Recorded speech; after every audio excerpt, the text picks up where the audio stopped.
Дорогие мои, сегодня у нас Цветаевский вечер. В Харькове он проходит традиционно. Вот пришло письмо из Германии, послушайте его. Вот уже 30 лет, подумать только, горит огонь Цветаевских костров. То есть это необычный костер. Наш Цветаевский костер в Тюлингенберг в этом году переехал в музей 3 стран.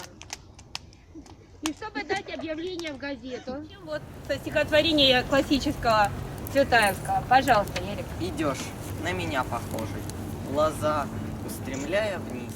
Я их опускала тоже. Прохожий, остановись, прочти слепоты куриной. И маков, набрав букет, что звали меня Мариной. И сколько мне было. Можно друг другу поддерживать. Если что-то понравилось, вот оно прочувствовали, можно поаплодировать друг другу. Пожалуйста. Итак, скажите мне, пожалуйста, вот прохожие, остановись. Как вы думаете, кого имела в виду Цветаева? Своих читателей. Своих читателей, абсолютно верно. Абсолютно каждого из нас, который вот сейчас будет читать. Красной кистью рябина зажглась. Падали листья. Я родилась. Спорили сотни колоколов. День был субботний, Иоанн Богослов. Мне и до ныне хочется грызть жаркой рябины горькую листь. Продолговатый, твердый овал, черного платья растут. Юная бабушка, кто целовал ваши надменные руки, которые в залах дворца вальсы Шопена играли, по сторонам ледяного лица охоть. Растут как звезды и как розы, как красота, ненужная в семье, и на венцы, и на апофеозы. Один ответ: откуда мне сие?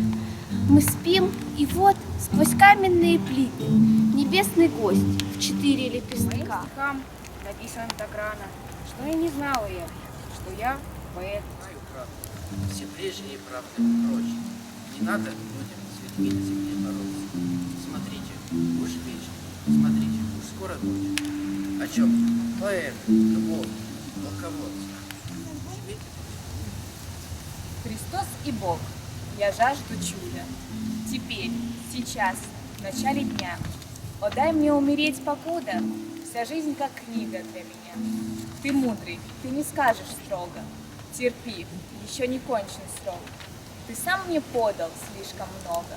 Теперь я жажду всех дорог. И короткий промежуток между встречей и началом Первой мировой войны был единственным периодом в их жизни безмятежного счастья.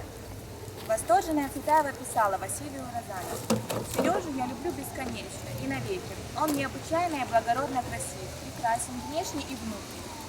Если бы вы знали, какой это пламенный, великодушный, глубокий юноша. Наш брак до того не был похож на обычный». Второй сборник «Волшебный фонарь» вышел в 1912 году, в год ее безмятежного счастья. Я ключи закину и псов прогоню с крыльца от того, что в земной ночи я вернее пса. Я тебя отвоюю у всех, у той одной. Ты не будешь ничьей жених, я ничьей женой. Не в последнем споре возьму тебя. Замолчи от того, с которым Иаков стоял в ночи. Невинной, тонкой, прелестной и всем чужой, пленительной амазонкой, стремительной госпожой. И косы свои, пожалуй. В 1914 году начинается Первая мировая война. Недолгое бестревожное время заканчивается. Сергей Из дома сонного иду прочь, и люди думают: жена, дочь. А я запомнила одно — ночь. Июльский ветер мне метет, путь, и где-то музыка вокруг. Чуть, ах, нынче ветру до зари дуть, сквозь стенки тонкие груди, грудь. Две руки легко опущены на младенческую голову. Были на одной на каждой, две головки мне дорога. Но обеих, зажатых, яростно, как могла, старшей у тьмы выхватывая, младшей не уберет. Кто создан из камня, кто создан из глины, а я серебрюсь и сверкаю. Мне дело измена, мне имя Марина. Я бренная пена морская. Кто создан из глины, кто создан... Все, поехали. Мне нравится, что вы больны не мной. Мне нравится, что я больна не вами, что никогда тяжелый шар земной не уплывет под нашими ногами. Мне нравится, что можно быть смешной, распущенной, и не играть словами, и не краснеть удушливой волной, слегка соприкоснувшись рукавами, что никогда в церковной тишине не пропоют над нами аллилуйя. Спасибо вам и сердцем, и рукой за то, что вы меня, не зная сами, так любите, самой ночно улыбаясь. Головы его какой-нибудь пустяк, сердцем видно что-нибудь не так. Приходит время, с юга птицы прилетают, снеговые горы тают, и не до сна приходит время. Люди головы теряют, и это время называется весна. Поезжай в Австралию без лишних слов, там сейчас как раз в разгаре осень. На полгода ты без всяких докторов снова будешь весел и здоров. Приходит время, с юга птицы прилетают, снеговые горы тают, и не до сна приходит время. Люди головы теряют, и это время называется весна. Так, ребята, еще минуточку внимания. Что ты делаешь? Разливают. Пасуют чай. Чего вы собрались здесь вообще, ребята? Мы здесь собрались. Это китайский вечер. Вот, он проходит каждый год, и мы по традиции сегодня собрались.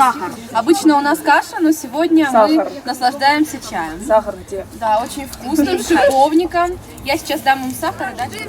Напомним, как здорово, что все мы здесь сегодня собрались. Мечтами и песнями мы каждый вздох наполним. Как здорово, что все мы здесь сегодня собрались.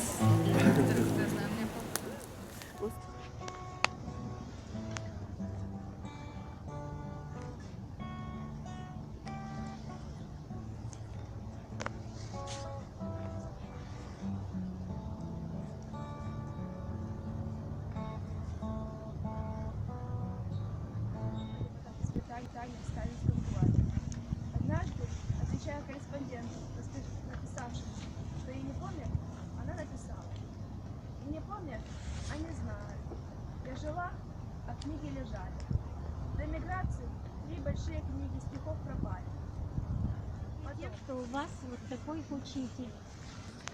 Я слушала каждого из вас и видела, что каждое слово она проносит через свое сердце. Я это видела